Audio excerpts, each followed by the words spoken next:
తల్లి తండ్రి అక్క అందరు పోయి పెళ్లి చేసిండ్రు, ఆడిని తోలుకొని పోయి పెళ్లి చేసుకొచ్చుకుండ్రు.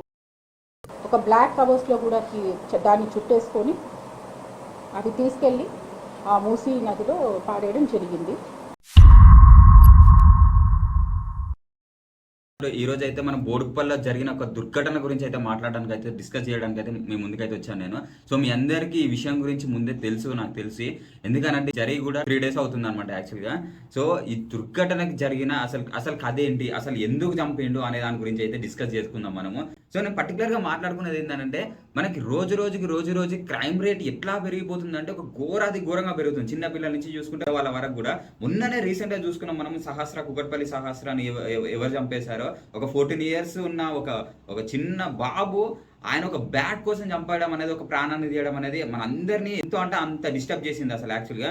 సో ఆ విషయం నుంచి బయటికి రాకముందుకి మళ్ళీ ఇప్పుడు ఈ ఇన్సిడెంట్ చూస్తానని అయితే నేను అసలు అనుకోలేదు. అసలుకి స్టోరీలోకి వెళ్తే ఏంటి అని అంటే, వీళ్ళిద్దరు హస్బెండ్ పేరు వచ్చేసి మహేందర్ అనమాట, వైఫ్ పేరు వచ్చేసి స్వాతి. సో వీళ్ళిద్దరు వికారాబాద్కి చెందిన ఈ వ్యక్తులు అనమాట వీళ్ళిద్దరు. సో ఒకే ఊరికి చెందిన వీళ్ళిద్దరు. హస్బెండ్కి వచ్చేసేమో మహేందర్కి వచ్చేసి 27 years, ఈ స్వాతికి వచ్చేసేమో 22 years. వీళ్ళిద్దరు ఒక ఊర్లో ఉన్నప్పుడు రిలేషన్ లో ఉన్నారు. దాని తర్వాతకి వీళ్ళిద్దరు ఫ్యామిలీస్ కూడా తెలిసినాయి. వీళ్ళ లవ్ మ్యాటర్ తెలిసిన తర్వాతకి సో వీళ్ళిద్దరిది కొంచెం ఇంటర్ క్యాస్ట్ అవ్వడం వల్ల సో వాళ్ళైతే పెళ్లికి ఒప్పుకోలేదు. కొద్ది రోజులు ఫైట్ చేసిన తర్వాతకి ఈ అబ్బాయి వాళ్ళ ఫ్యామిలీ ఎవరైతే ఉన్నారో వీళ్ళను అమ్మాయి వాళ్ళకి తెలియకుండా అమ్మాయిని తీసుకెళ్లిపోయి అయితే పెళ్లి అయితే చేసినారా అని చెప్పేసి అయితే మనకి వస్తున్న వార్తలు అనమాట. సో పెళ్లి చేసిన తర్వాతకి వీళ్ళు కొద్ది రోజులు ఆ ఊర్లోనే ఉన్నారు. దాని తర్వాతకి హైదరాబాద్కి అయితే షిఫ్ట్ అయిపోయినారు అనమాట.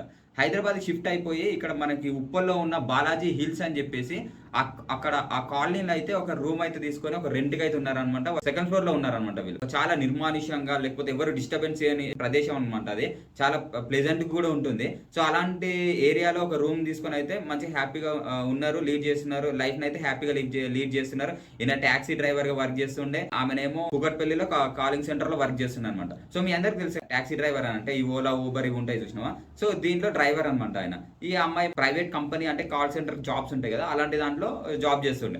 సో కొద్ది రోజులు ఒక 6 months 7 months వరకు ఇట్లా వర్క్ చేసుకున్న దాని తర్వాతకి ఫస్ట్ ప్రెగ్నెన్సీ వచ్చిన దాని తర్వాతకి మళ్ళీ ఊరికైతే వెళ్ళిపోయినారు అనమాట. ఊరికి వెళ్ళిపోయిన తర్వాత ఎందుకు అనంటే అక్కడ కొంచెం భాగక్షేమాలు అవి ఇవి చూసుకోవాలి కాబట్టి సో వాళ్ళ ఫ్యామిలీ దగ్గరికి అయితే తీసుకెళ్ళిపోయినాడు. మళ్ళీ అక్కడ ఏమైందో తెలియదు కానీ అక్కడైతే అబార్షన్ అయితే చేపించిండు అనమాట మహేందర్ అనే వ్యక్తి. మళ్ళీ దాని తర్వాత కొద్ది రోజులు అయిన తర్వాత మళ్ళీ సేమ్ అదే బాలాజీ హిల్స్కి వచ్చి అక్కడే రూమ్ లో ఉన్నారనమాట. 4-5 months అవుతుంది. అప్పటికి మళ్ళీ దీని ప్రెగ్నెంట్ అనమాట, 4 months ప్రెగ్నెంట్. మరి ఏం గొడవలు అయినాయో ఏంటో అసలు ఏం తెలియదు. బట్ కాకపోతే ఈ చుట్టుపక్కల వాళ్ళ ఆరోపణలు, వాళ్ళు చెప్తున్న మాటల పరంగా మనకు అర్థమైన విషయం ఏంది అని అంటే, ఇక్కడ ట్యాక్సీ జాబ్ అయిపోయిన తర్వాత ఇంటికి వచ్చిన తర్వాతకి ఎప్పుడు వీళ్ళిద్దరి మధ్యలో ఒక మంచిగా ఉండడం అయితే జరగలేదంట. ఎప్పుడు చూసినా అమ్మాయి మీదకి అరవడమో, లేకపోతే ఇరిటేట్ గా ఉండడమో, లేకపోతే గొడవ పెట్టుకోవడము, లేకపోతే ఇలాంటి ఎప్పుడు ఏదో ఒకటి జరుగుతున్నాయంట. పెద్ద సౌండ్స్ వస్తున్నాయంట, రాత్రిపూట కొట్టుకున్నట్టు కానీ, లేకపోతే గొడవ పెట్టుకుంటున్నట్టు కానీ.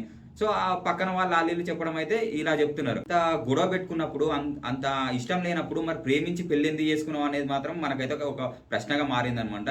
సో దాని గురించి మనం ఆరాధిస్తే, పెళ్ళై 19 months అవుతుంది. 19 months లో నీకు ఆల్రెడీ ఒక ప్రెగ్నెన్సీని తీపిచ్చావు, మళ్ళీ ఇప్పుడు 4 months ప్రెగ్నెన్సీ ఆ ప్రెగ్నెన్సీ ఉన్న ఆమెని నువ్వు అతి కిరాతకంగా హాక్సా ప్లేట్లు తీసుకొని వచ్చి నువ్వు బాడీ పార్ట్స్ అన్ని కట్ చేసి, మీ అందరికి తెలిసే ఉంటుంది, మనకి ప్రతాప్ సింగారం దగ్గరలో ఉన్న ఔటర్ రింగ్ రోడ్కి దగ్గరలో ఉన్న మూసీ నది అని చెప్పేసి ఒకటి ఉంటుంది ప్రతాప్ సింగారం దగ్గరలో.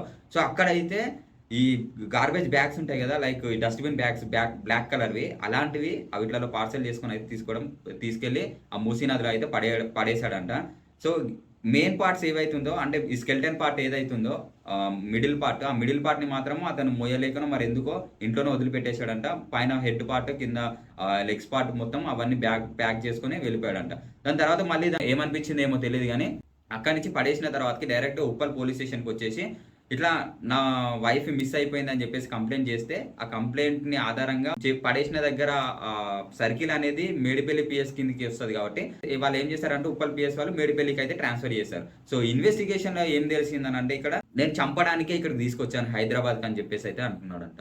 సో అంత ప్రేమించి అంత పెళ్లి చేసుకొని పేరెంట్స్ ని ఎదిరించి సో అన్ని ఇయర్స్ ఆఫ్ లవ్ రిలేషన్షిప్ ని కాదనుకొని ఒక అమ్మాయిని చంపడం ఏదో నాకైతే ఇప్పటికి అర్థం కావట్లేదు. సో ఇక్కడ అమ్మాయి వాళ్ళ తరపు నుంచి వాళ్ళ అమ్మ కానీ వాళ్ళ రిలేటివ్స్ కానీ వాళ్ళు మాట్లాడే విధానం ఎలా ఉంది అని అంటే, ఎప్పుడు ఆయన ఉన్నప్పుడు ఫోన్ మాట్లాడపోతుండే, తను లేనప్పుడు మాత్రం ఫోన్ చేసి మాతో మాట్లాడుతుండే, ఎలా ఉన్నారమ్మా ఏంటి అని చెప్పేసి కూడా మాట్లాడుతుండే. మేము కూడా ఫోన్ లో మాట్లాడినాము. కానీ నా కూతుర్ని ఇంత దారుణంగా చంపేస్తాడని అయితే మేమైతే అస్సలకి ఎక్స్పెక్ట్ కూడా చేయలేదు, మేము అనుకోలేదు.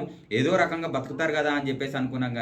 కానీ ఇలా ఇంత ఘోరంగా నా కూతుర్ని చంపేస్తాడని అయితే ఆ తల్లి మాత్రం అనుకోలేదనంట. ఆ తల్లి ఆవేదన ఎంతగానో ఉందంటే ఘోరంగా ఏడుస్తుంది. మేడ్పల్లి స్టేషన్ కి ఉప్పల్ పోలీస్ దగ్గర నుంచి మనకి ట్రాన్స్ఫర్ జరిగిన తర్వాత కేసుని అక్కడికి వెళ్ళి బాడీ మొత్తం చెక్ చేసి ఆ మూసీ నదిలో బాగా కొట్టుకెళ్ళిపోయింది అనమాట. బికాస్ ఆఫ్ బాగా వర్షాలు అయితే పడడంతో, ఫ్లో ఎక్కువ ఉండడంతో బాడీ పార్ట్స్ అనేది కొట్టుకెళ్ళిపోయినాయి. ఈ డిఆర్ఎఫ్ టీమ్ ఏదైతుందో చాలా అంటే చాలా స్ట్రగుల్ అయితే చేస్తున్నారు బాడీ పార్ట్స్ అయితే కనుక్కోవడానికి. అసలుకి ఎందుకు చంపాల్సి వచ్చింది అనే దాని గురించి అయితే మనం మాట్లాడదాం. తర్వాత అయితే వివరాలు తెలుస్తాయి కాబట్టి దాని తర్వాత మళ్ళీ మనం మాట్లాడదాం. కాకపోతే ఇక్కడ పర్టికులర్ గా మనము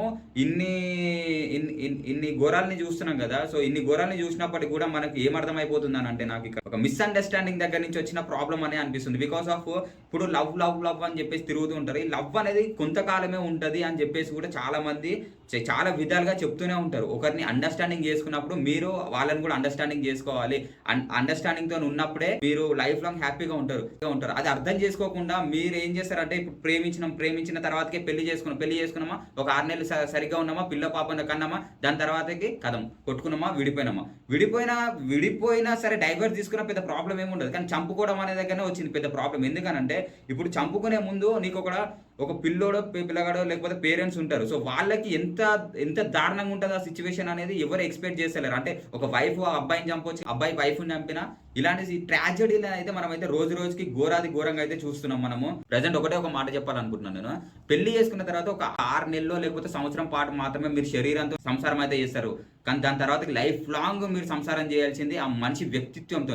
ఆ వ్యక్తిత్వాన్ని చూస్ చేసుకుంటే మీరు లైఫ్ లాంగ్ హ్యాపీగా ఉంటారని అయితే నేనైతే చెప్తున్నాను. సో మీకు ఇది అర్థమైందనంటే మీ లైఫ్ లో మాత్రం ఇలాంటి ప్రాబ్లం ఉండదు. పెళ్లి చేసుకుంటే హ్యాపీగా ఉండండి, మంచిగా చూసుకొని ఒక రెస్పాన్సిబిలిటీ ఒక భుజాల పైన వేసుకొని తీసుకెళ్ళండి. అంతేగాని మీరు పెళ్లి చేసుకొని ఒక అమ్మాయి జీవితాన్ని నాశనం చేసి లేదా ఒక అబ్బాయి జీవితాన్ని నాశనం చేసి పుట్టిన పిల్లల్ని మాంసపిండాలని పంచుకున్నట్టు అటొకలు ఇటు కొద్ది రోజులు అటు కొద్ది రోజులు వాళ్ళ జీవితాన్ని ఆగం చేయకండి. ఎందుకంటే ఏదైనా సరే స్టార్టింగ్ నుంచే వాళ్ళ మైండ్ లో ఒక రూట్స్ ఫిక్స్ అయిపోతాయి అనమాట. మా పేరెంట్స్ గైడెన్స్ ఎలా ఉంటుందో వాళ్ళ ఫ్యూచర్ కూడా అంత బాగుంటుంది. మీరు గైడెన్స్ అనేది సరిగ్గా ఇవ్వకపోతే మీరే సరిగ్గా లేనప్పుడు మీ పిల్లల ఫ్యూచర్ కూడా, మీ పిల్లల రూట్ కూడా, మీ పిల్లల పాత్ కూడా చాలా అంటే చాలా దారుణంగా ఉంటుంది. వాళ్ళు ఇంతకంటే ఇంకెక్కువ తెగిస్తారు. మనం ఉన్నది కలికాలంలో, అది గ్రహించండి. అర్థమవుతుందా? ఇంతకంటే ఇంకా ఘోరాలు ముందుకు చూడాల్సి వస్తాయేమో అనిపిస్తుంది నాకైతే. సో ఇలాంటి పాల్పడకుండా ఎవరైతే ఉన్నారో ఇంటి చుట్టుపక్కల వాళ్ళు కూడా లేకపోతే ఓనర్స్ కూడా, ఇప్పటి నుంచి ఓనర్స్ కూడా చాలా అంటే చాలా బివేర్ గా ఉండాలి. ఎవరైతే రెంట్కి వస్తారో వాళ్ళ దగ్గర ఖచ్చితంగా ఆధార్ కార్డు తీసుకోండి, ఒరిజినల్ ప్రూఫ్స్ దగ్గర పెట్టుకోండి,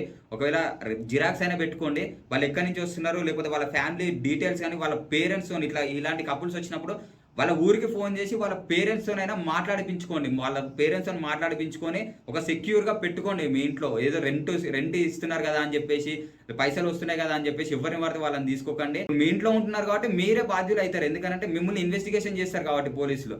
ఓకేనా?